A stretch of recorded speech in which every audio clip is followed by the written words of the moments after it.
Hey book lovers, Victoria here and you're watching My Books Me, and today I'm bringing you the rapid fire book tag. I was tagged by my lovely YouTube friend Cara to do this. It was actually a while ago. I'm finally getting around to filming it, but I'm excited. There's a whole bunch of questions here. Most of them are this or that questions, kind of, you know, quick fire answers. So let's just dive right in.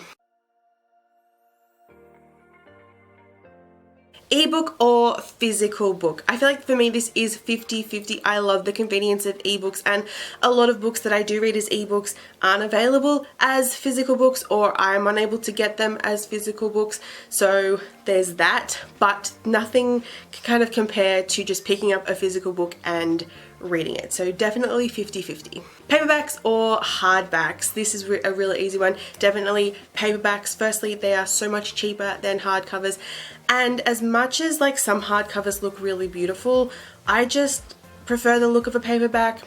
I prefer the feel of the paperback. It is easier to read, it's just more comfortable to read, and obviously here in Australia hardcovers aren't always released for books. Hardcovers usually come later for book releases, whereas elsewhere the hardcover release comes first and the paperbacks later.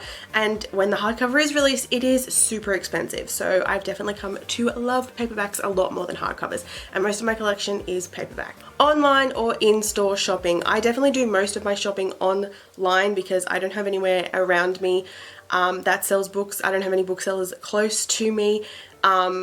And usually I can find really good cheap deals online for books. But at the same time, I do quite like when I'm able to walk into a store and see all of the books sitting in front of me and just perusing the shelves. There's a really nice feeling about doing that. But given my circumstances, online is where it's at. Trilogies or series? I feel like this is probably another 50-50 one as well, because I do really enjoy series, and a lot of the books that I do have are series. And one thing that's obviously really good about trilogies is if the author is releasing a new book every year, which is usually the norm, it's 3 years that it'll take you to finish that series, right? A series though, if an author is releasing a book every year, in that case, it can take years and years and years before you get to the end of a series, and that can feel very drawn out sometimes.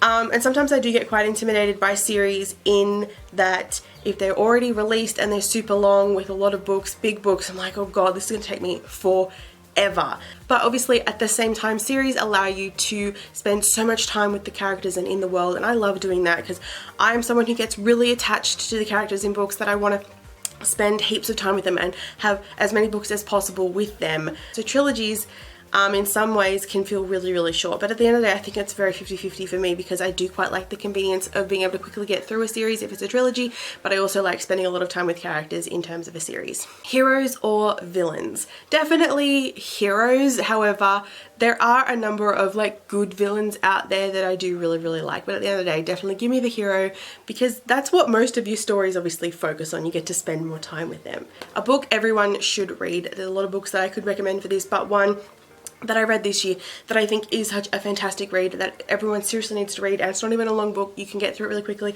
is What I Like About Me by Jenna Geeham.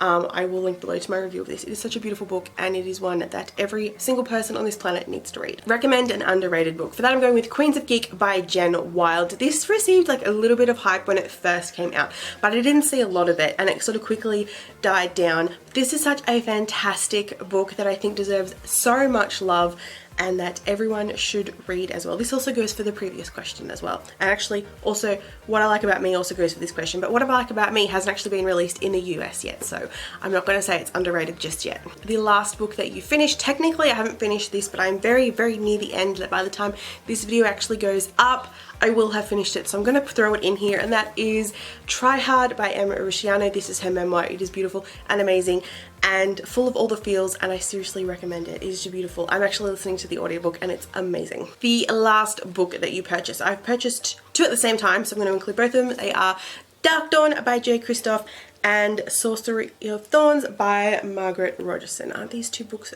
gorgeous? Oh, I love them. I haven't read them yet, but they're nice. The weirdest thing you've used as a bookmark? I sort of don't really use things that are too weird. I'm either using a normal bookmark or just like a piece of paper, just a scrap piece of paper.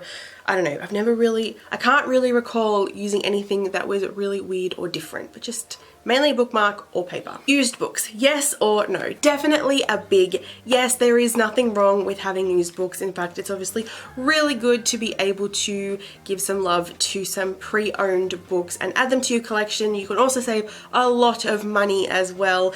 And yeah, it's just, I don't know why there are people out there who still think they need to buy new all the time when there are bookstores and secondhand shops filled with used books that are waiting to find a forever home. Your top 3 genres, definitely contemporary romance, fantasy, and I don't really have a third because I mainly only read those 2. I feel like maybe like a creepy like thrillery would probably be number 3.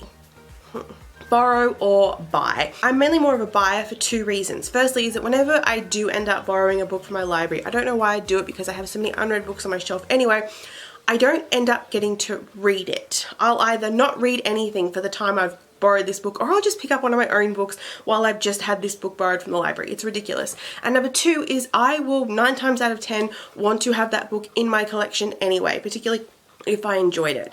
I'm definitely someone who wants to grow their collection and have books that I really, really like and books that I've read. So I love that like libraries exist and people can borrow books, and I think it's great, and I do wish I could utilize it more, but I do have so many unread books and I just don't end up reading the damn things when I borrow them, which is so annoying. Characters or plot? I definitely think this one is definitely a 50-50 because in order to have an amazing story, you do need to have awesome characters and an awesome plot. You can sort of really feel when a book is lacking in one or the other, or even obviously both is when you have a terrible, terrible book. To be like an awesome book, it has to have a really good balance of both. Long books or short books? I definitely prefer short books. They are less intimidating and I can definitely read them quicker and feel like I'm making reading progress and staying on a reading high. However, there have been a number of like long books that I've been able to fly through, which like amazes me because I'll be always like, oh my god, how can I read this book?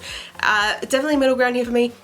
I like books that are like very much in the middle. They're not really, really long, but they're not super short that it feels like they're over and we don't get to spend enough time with the characters. Something that's really nice in the middle that gives you a really good amount of story and wraps everything up, even though it might still want you, and even though it still might leave you wanting more, you like the story's wrapped up as a whole. Long chapters or short chapters? Same thing for this as well. Same thing for this as well. I definitely kind of prefer like your average length of chapter. Short chapters definitely make you feel like you're reading the book faster because like you're just flying through chapters.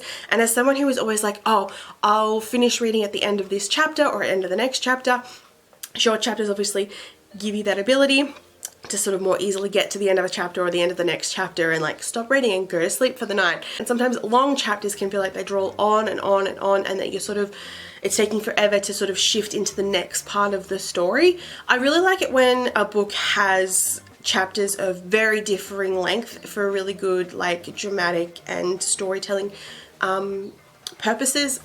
I can't really think of like a book that does it really, really well, but yeah, those books that kind of, yeah, you kind of don't really know what to expect, and you could have gone from long and short to medium, and it's just kind of all over the place and just kind of helps with the pace of the story. But at the end of the day, I like chapters that are really nice average length. The first 3 books you think of are definitely Harry Potter, Nevernight, and Akamath. 3 of my favorite books. Books that make you laugh or cry.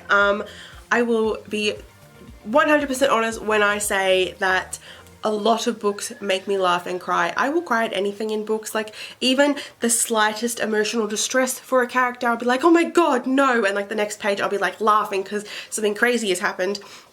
I experience all of the emotions with all of the books, so I can't even really like name books that do that, but I'll just reassure you that whatever happens in a book, I'm feeling those emotions and I will be laughing or crying or happy. There might be happy tears or sad tears. It's just, there's a lot of stuff happening. Our world or fictional world? I kind of want to say fictional world, mainly because a lot of the books I do read, as I said, are contemporary romances, which obviously take place in our world, but a slightly like alternate version of our world.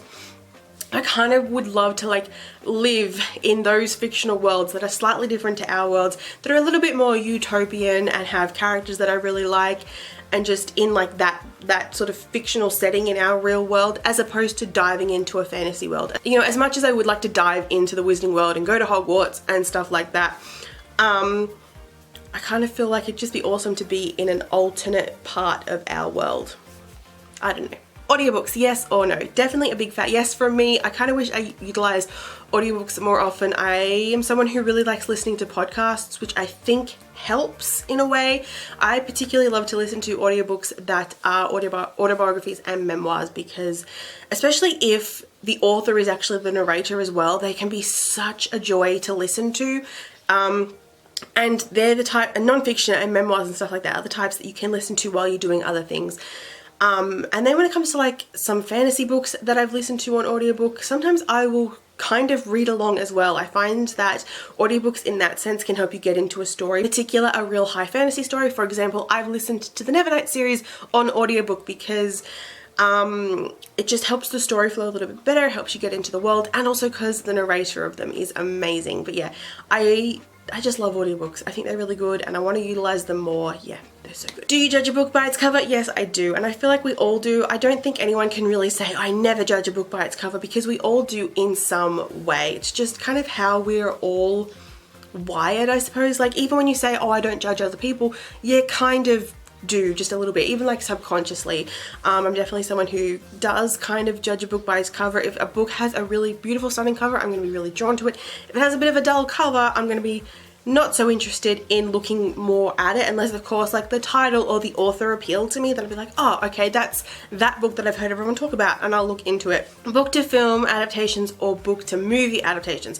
I've always kind of been into like the book to movie adaptations, but I do really love that TV series allow you to go further in depth with the story. Instead of having one book per 90-minute film, you could have one book per like 8, 10, 12, 22 episode series. And usually for those sort of adaptations, a lot of the time they are like 40-minute episodes. I don't even think there are many adaptations that are just 30-minute episodes, because the more dramas are definitely more 40-minute episodes, 40, 45 minutes.